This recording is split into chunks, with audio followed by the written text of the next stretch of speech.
That was lovely. I got a whole new... Is that a popular song? Because I've never heard it. You seemed like you knew it. Or you were just grooving. I've heard Sandra sing it. Really? I haven't, that I've known. But what I loved was clap with one hand. I love that. Because I kept thinking, oh, you're going over there, goofy over there in the back. See, no one can see you. You know, I have to tell you, if I look like I'm distracted, she's in a funny mood today. But no one can see her, yeah. No, but what I got was, clap with one hand, I got praise. You know, glorify, praise.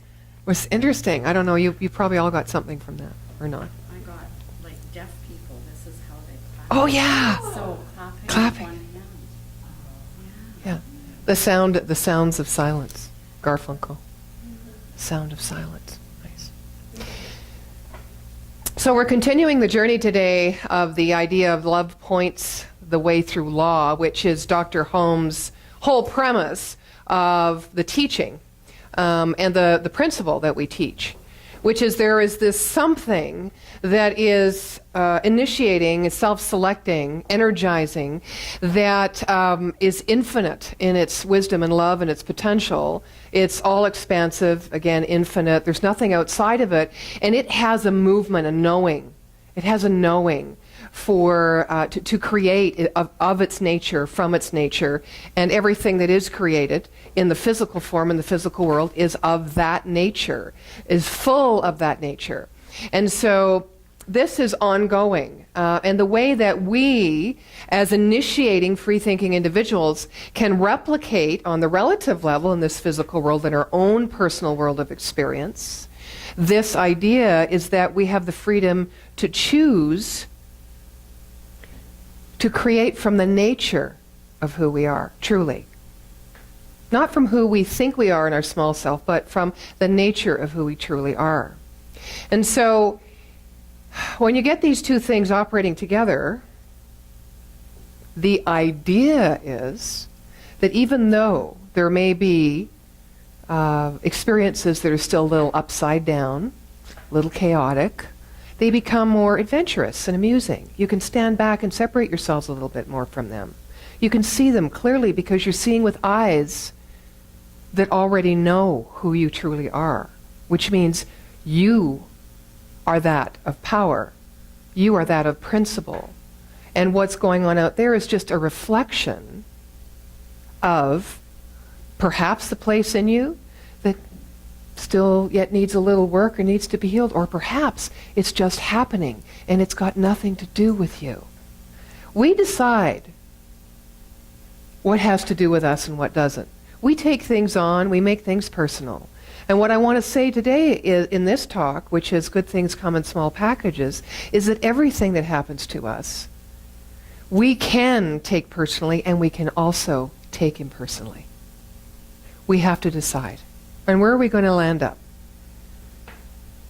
Are we going to end up submerged and totally 100% subjective into something that does not reflect the nature in our mind of all goodness and all godness and all beauty and all joy and all abundance?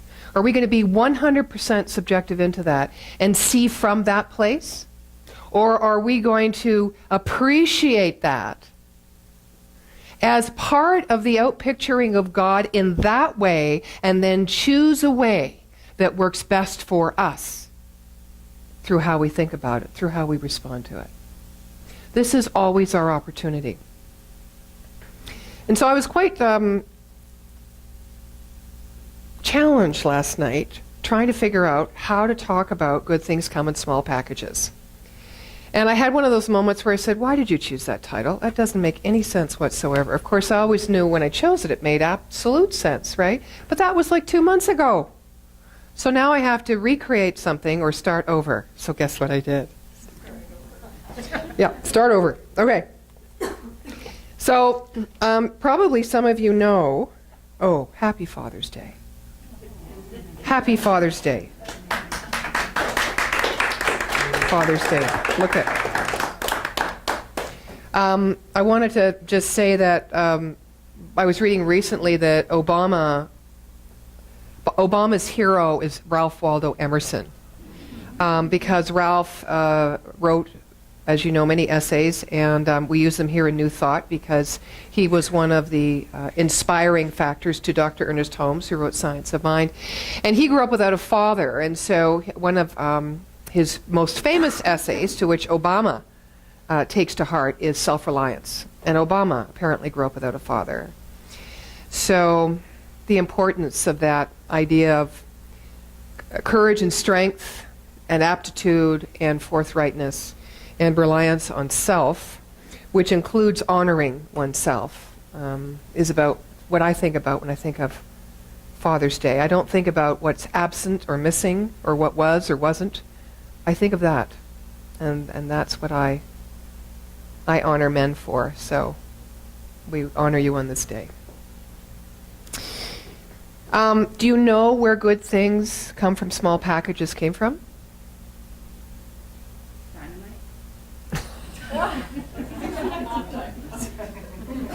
No, it originated from a doctor who was delivering a baby. Now, it makes sense, doesn't it? Yeah, of course.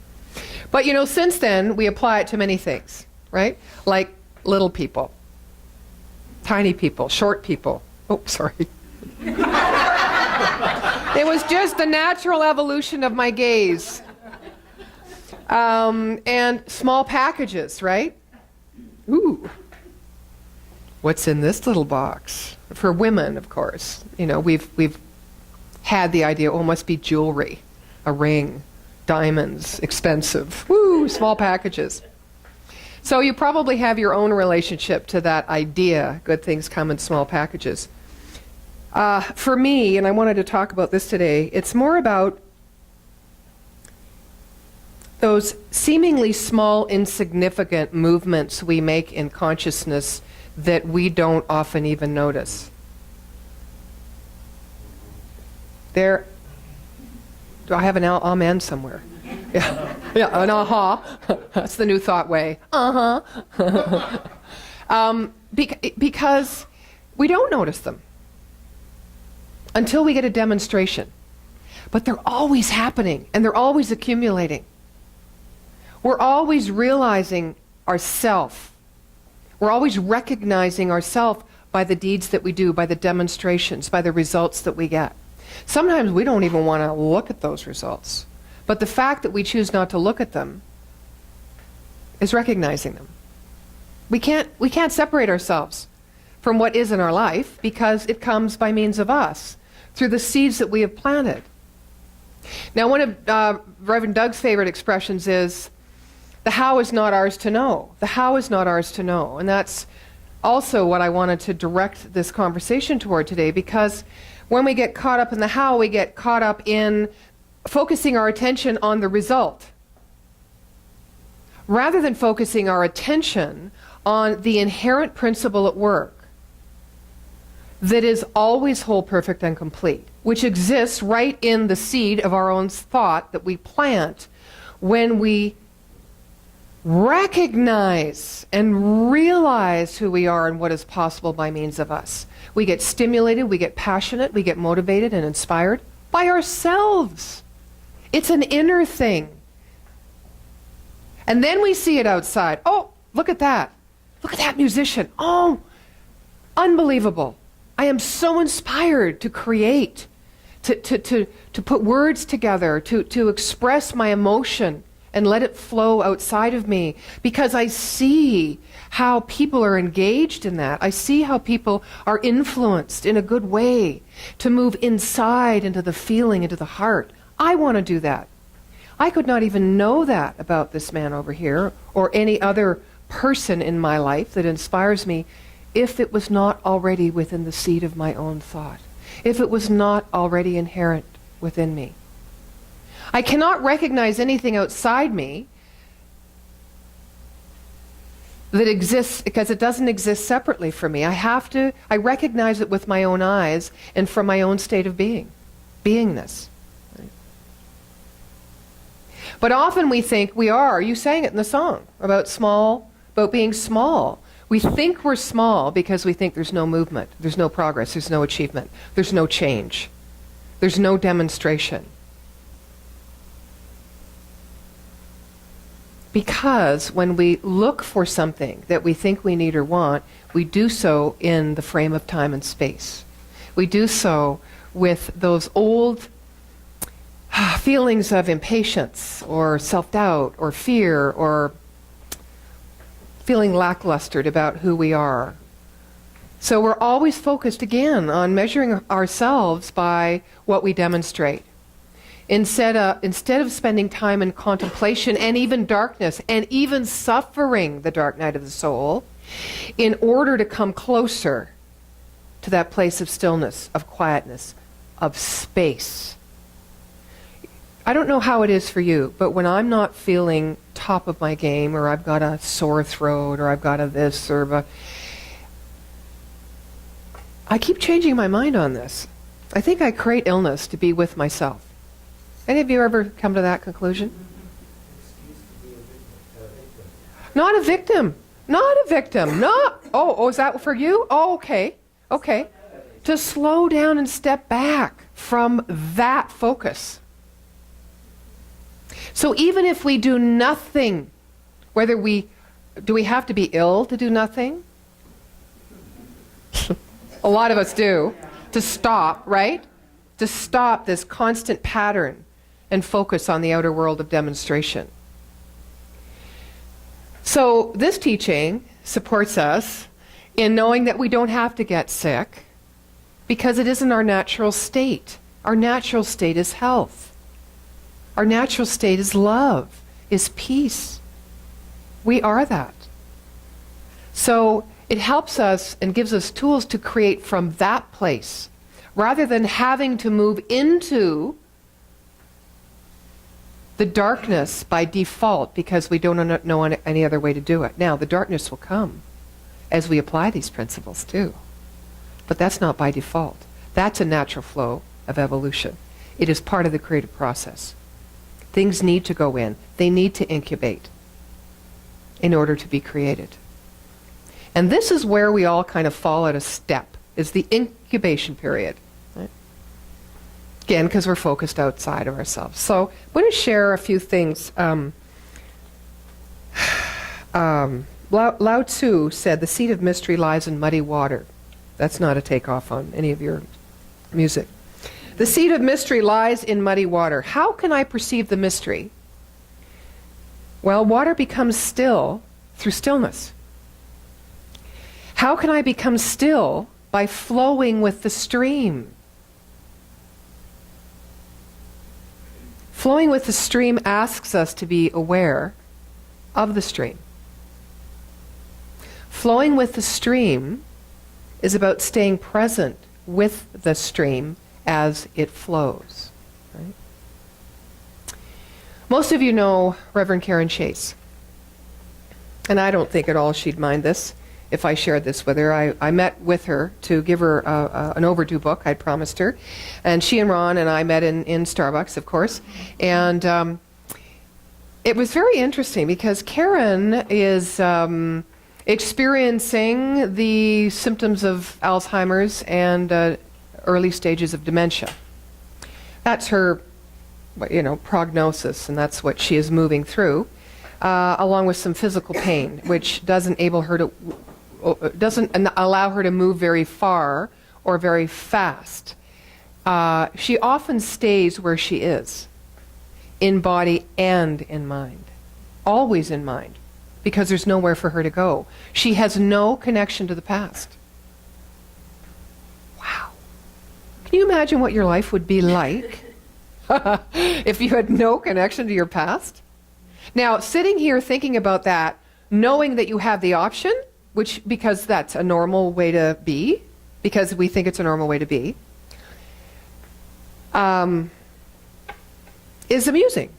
But if you were actually in that position, you wouldn't have any thoughts even about not connecting to your past or the need to. You wouldn't even feel that you were missing something. Nor does she connect with the future. She's wholly present. And I'm constantly amazed. I watch when I sit there. My mind, it's always firing. Our minds fire in a certain way, right? And as I'm with her, it kind of slows down. And I become more still and present. It moves from me trying to think of how to say something so it's understood, because I look at the affliction as taking something away, to the point of experience for me when I'm actually sitting across from her going, this is all there is anyway. This is it.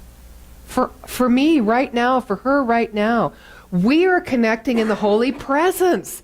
Oh my God. And there is God, where two or more are gathered.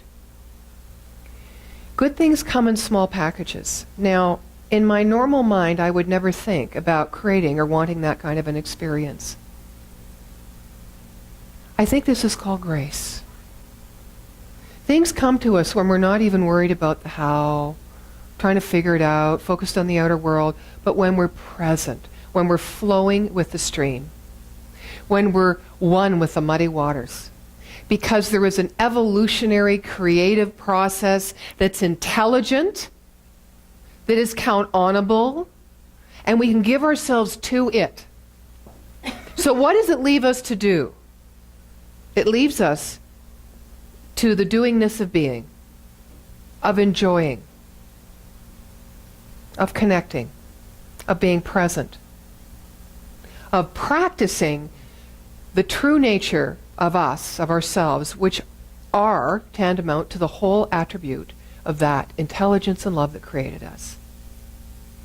Pick one. I like joy. Sometimes I like love. I've been on love a lot lately. Sometimes people are looking for more peace. Sometimes healing or holing or kind of integrating, coming together in the wholeness of self. Some people choose the mystery, which everything seems like chaos and everything is unknown, because they want the experience of throwing themselves into the abyss.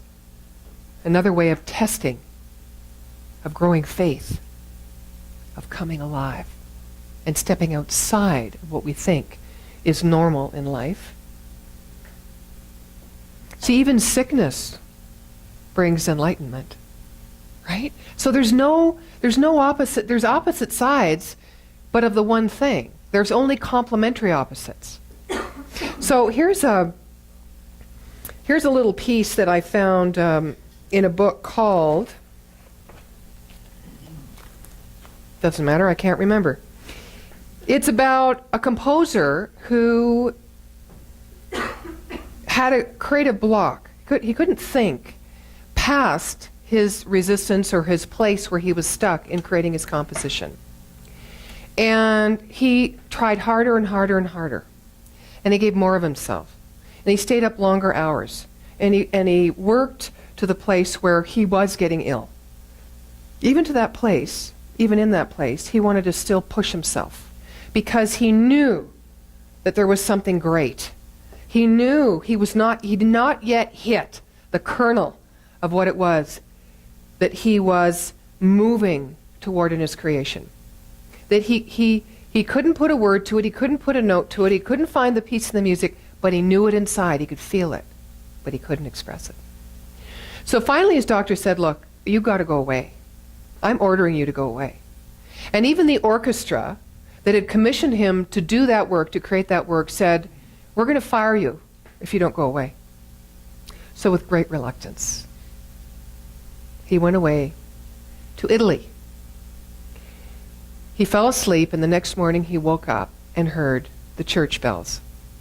And instantly, he knew where the music and the composition was to go. Now, another composer had said he starts his day with the words, nothing comes to me today, we shall try again another time. Nothing comes to me today, we shall try again another time. That composer's name was Beethoven, and we know he wasn't lazy. So there's an incubation period, a period where we must take ourselves away. We must stop trying so hard. We must stop pushing. And we must rely upon the silence. The silence and the stillness within us to move inside into that place in divine mind where we are always connected so that we can be guided to great things, to our greatness, to the greatness of the expression of who we are, to the greatness of the experience of what our life was born to be. Anne Morrow Lindbergh, who most of you will probably know, years ago she wrote something called Gift from the Sea. And she did this during quite an agonizing, dark night of her own soul. Her young baby was kidnapped. And she wrote this book during this time. And one of the passages was one that reflects the waiting period and the emptiness, that place where we have such a hard time not getting into our busyness and our doingness in our mind or in our life, where we don't just stay the course, where we don't just be with self, knowing the gift is there. And she says, the sea does not reward those who are too anxious, too greedy, or too impatient. To dig for treasure shows not only impatience and greed, but lack of faith. Patience, patience, patience is what the sea teaches. Patience and faith. One should lie empty, open, choiceless as a beach does waiting for its gift from the sea. So good things come in small packages. Those small moments in consciousness where evolution is happening, meaning the awakening to our conscious mind of all that is true and all that is good. Although we can't see it. If we're still, we can sense it. Would this not give us more confidence and courage? Would this not give us more honor for ourselves? In the Bible, in Luke, there's a story about a man named Zacchaeus. And Zacchaeus was a tax collector. And I love this story because he was a short little guy. He was a short little guy. And in those times in traditional cultures, things like freedom and rights were not known, but things like honor and pride were known. So here was this short little guy, and he wants to see Jesus, but he can't see Jesus because he's short, and all the tall dudes won't make room for him. And all these tall dudes are the righteous dudes, are the religious dudes, are the dudes that know the right way to live and the right way to be, and are the people who are very invested in honor and pride because they show their wealth and their status. And here's this little Zacchaeus guy, trying to jump all over, trying to move in between these other fellows, but he can't get a front row. So what does he do? He does the unthinkable. He swallows his honor and his pride, and he climbs a tree. Now, not only is he short, and he's a tax collector, he's got enough bad things going for him. But now he does the unthinkable, and he climbs the tree because he needs to see Jesus. So metaphysically speaking, that might symbolize, I will let go of my image, my honor, my pride, my role, the importance of my role, the importance of my identity, to move to the state of beingness where I am of the nature, I have always been of the nature, of the one that created me. I am the goodness and the light and the way. I am that which I am. So Zacchaeus climbs the tree, and Jesus walks. And everyone's, bowing and waving and wanting a piece of Jesus. And Jesus stops and looks up at the tree and says, Zacchaeus, come down here. I am going to be a guest at your house. Well, everyone was so shocked, of course. And here's the beautiful part.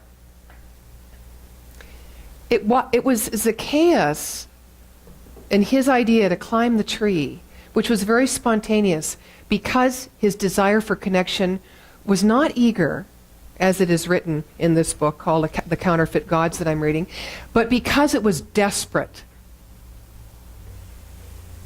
There's something in us that is desperate that needs to connect with the truth of who we are, and we are seeking it all the time.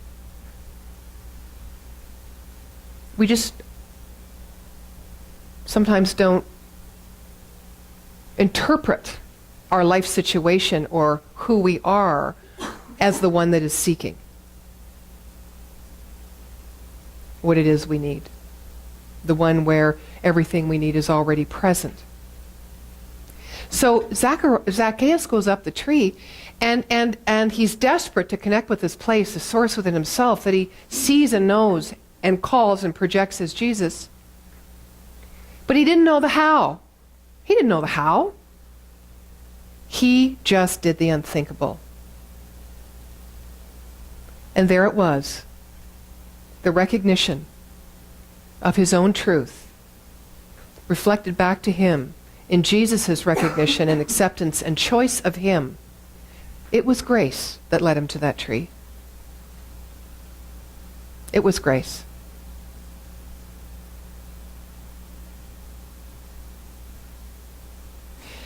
So, good things do come in small packages. Those unseemly quiet moments when we move inside and connect with that place of grace, which is also called faith. Trusting and surrendering to something within us that is us to lead us to that promised land, to that heaven on earth. You know, in the age of modern technology, really, the world is shrinking. Actually, isn't it? It's shrinking. So the world's becoming smaller, in a manner of speaking. And so I think it's a wonderful blessing that we have, that anyone has when they choose to come together like this in spiritual community, to keep connected and to honor those small movements of life and of truth that live within us so that we can help others in seeing their way clear as well. We all know it. But it is time to become it.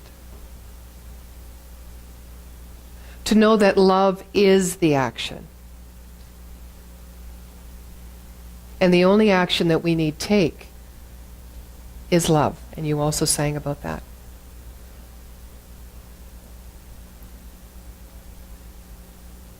So, short people rise, tall people come down. And open to the existence and the presence everywhere. This is the only salvation that is needed. Recognize yourself not as sinner or saint. Recognize yourself as truth. And enjoy this beautiful summer day. And so it is.